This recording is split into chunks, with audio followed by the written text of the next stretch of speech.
नाग पंचमी की व्रत कथा। सालों पहले एक नगर में किसी सेठ के 7 बेटे रहते थे। सभी की शादी सेठ ने समय रहते करवा दी। सातों बहू मिलकर घर का काम भी किया करती थी। उन सभी में से सेठ की सबसे छोटी बहू खूब संस्कारी थी। एक दिन यूं ही काम करते हुए घर की बड़ी बहू ने अपनी देवरानियों से कहा कि घर को लीपने के लिए पीली मिट्टी नहीं है, जंगल जाकर मिट्टी लानी होगी। जेठानी का ऐसा कहते ही सभी उसके साथ घर लीपने के लिए मिट्टी लाने के लिए निकल गए। सभी खुरपी से मिट्टी निकाल ही रहे थे कि तभी सबसे बड़ी वाली बहू को एक नाग नजर आया। उसने मारने के लिए जैसे ही बड़ी वाली बहू ने खुरपी उठाई, वैसे ही सबसे छोटी बहू ने कहा, जेठानी जी, इसे मत मारिए, इसकी कोई गलती नहीं है, जंगल तो इसका घर है। अपनी देवरानी की बात मानकर उसने नाग को कुछ नहीं किया।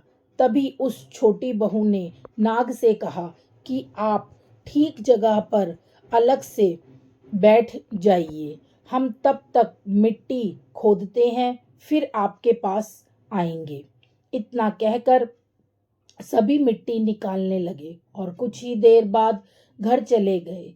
सभी के दिमाग में नाग वाली बात निकल गई थी।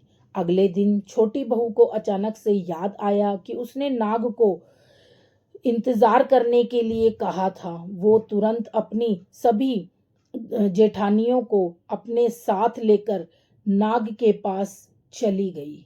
वहां देखा तो वह नाग उन सभी का इंतजार में उसी जगह पर बैठा हुआ था।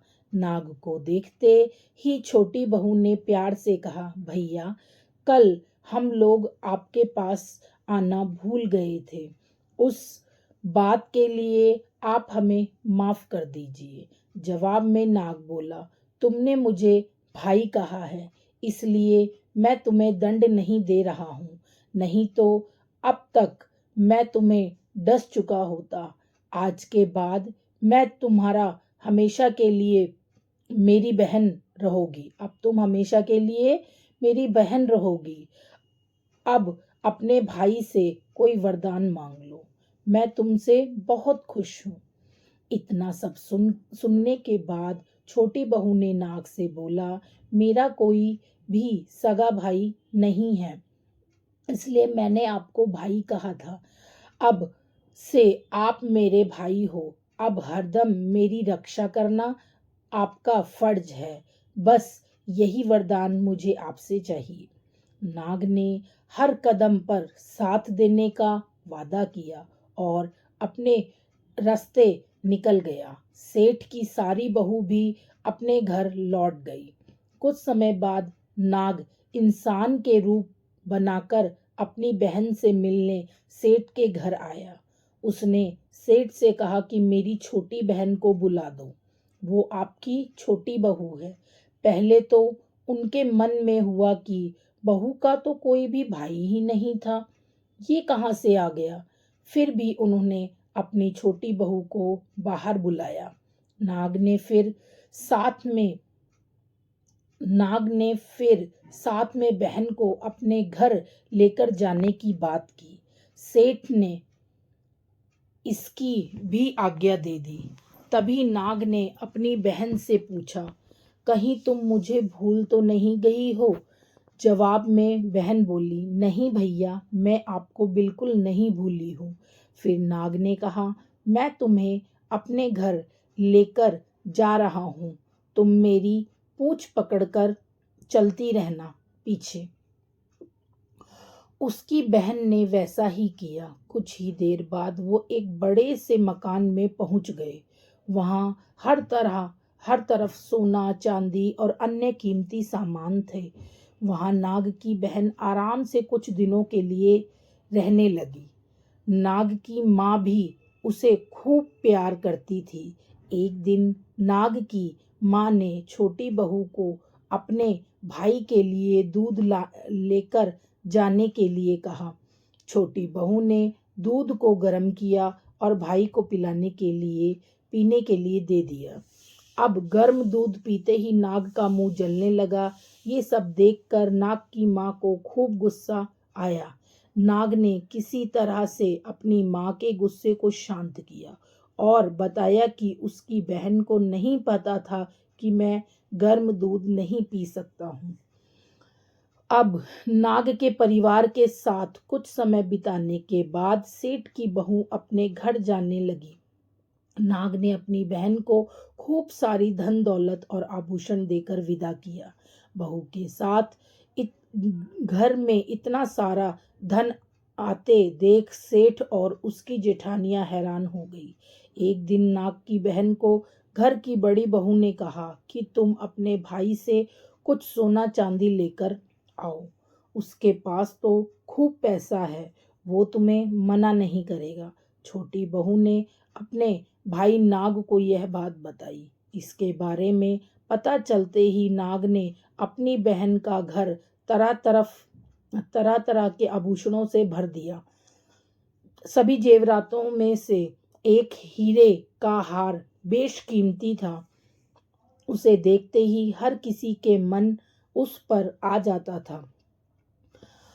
होते होते उस हीरे के हार की खबर राज्य की रानी तक पहुंची। उसने छोटी बहू से हार लेकर खुद अपने पास रख लिया। दुखी होकर सेठ की छोटी बहू ने अपने भाई को इसके बारे में बताया। गुस्से से उसके नाग भाई ने रानी के गले में हीरे के हार को नाग बना दिया। इससे डर कर रानी ने एकदम हार को अपने गले से उतारा और सेठ की छोटी बहू को महल में बुलवाया। उसके महल पहुंचते ही रानी ने छोटी बहू को बताया कि कैसे हार उसके गले में नाग बन गया था और उससे इसकी वजह पूछने लगी। तब सेठ की छोटी बहू ने बताया कि नाग भाई ने यह हार सिर्फ मुझे पहनने के लिए दिया है। इसे कोई दूसरा इंसान गले में डालेगा तो यह तुरंत सांप बन जाएगा। इस बात को सही साबित करने के लिए रानी ने सेठ की छोटी बहू को सांप बन चुके हार को पहनने के लिए कहा। छोटी बहू ने जैसे ही नाग बने हार को गले में डाला तो वो दोबारा हीरे के हार में बदल गया। महारानी ने ये सब होते हुए खुद अपनी आंखों से देखा और हैरान रह गई। अब उसे सेठ की छोटी बहू की बात पर यकीन हो गया। उसने हार छोटी बहू को अपने साथ लेकर जाने के लिए कहा। इतना सब होने के बाद रानी ने सेठ की छोटी बहू को कुछ सोने की मुद्राएं देकर महल से विदा कर दिया। अब सेठ की छोटी बहू घर में सोने के सिक्के लेकर पहुंची। यह सब देखकर सेठ की बड़ी बहू को जलन होने लगी। उसने सोचा कि क्यों ना ऐसा कुछ किया जाए जिससे देवरानी परेशान हो जाए। उसने अपने देवर से पूछा, आखिर तुम्हारी पत्नी को इतने आभूषण, धन, ये सब कुछ कैसे मिल रहा है? तुम्हें उस पर ध्यान देना चाहिए। यूं ही तो कोई किसी को इतना सारा धन, जेवरात और सोने के सिक्के नहीं दे देता। पता करो आखिर क्या मामला है। भाभी से अपनी पत्नी के बारे में इतना सब सुनने के बाद उसके मन में अपनी पत्नी के लिए शक पैदा हो गया। उसकी हर बात को वो शक की निगाहों से देखने लगा। एक दिन इस बारे में उसने अपनी पत्नी से बात की। खुद के लिए अपने पति से ऐसा सब सुनने के बाद वो दुखी हो गई।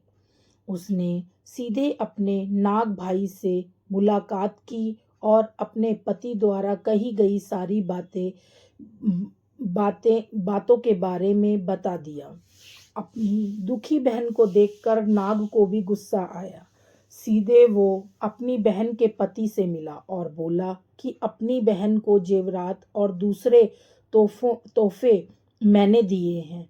तुम्हें उस पर किसी भी तरह का शक करने की ज़रूरत नहीं है।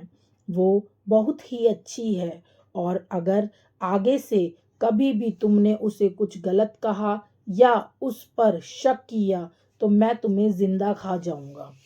नाग से ये सब सुनने के बाद सेठ के बेटे ने उससे माफी मांगी और कहा कि आज के बाद से मैं ऐसी बातें बिल्कुल भी नहीं करूँगा।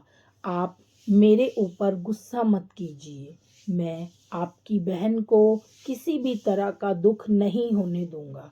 इतना कहकर वो सीधे घर गया और अपनी पत्नी से भी माफ़ी मांगी। उसके बाद दोनों खुशी खुशी साथ में रहने लगे। इसी तरह सेठ की बहू हर तरह की मुसीबत से अपने भाई को याद करती और वो उसकी परेशानी को दूर कर देता। इसी तरह नाग पंचमी का त्योहार शुरू हुआ और सभी महिलाएं नाग को अपना भाई मानकर पूजते हुए उन्हें दूध पिला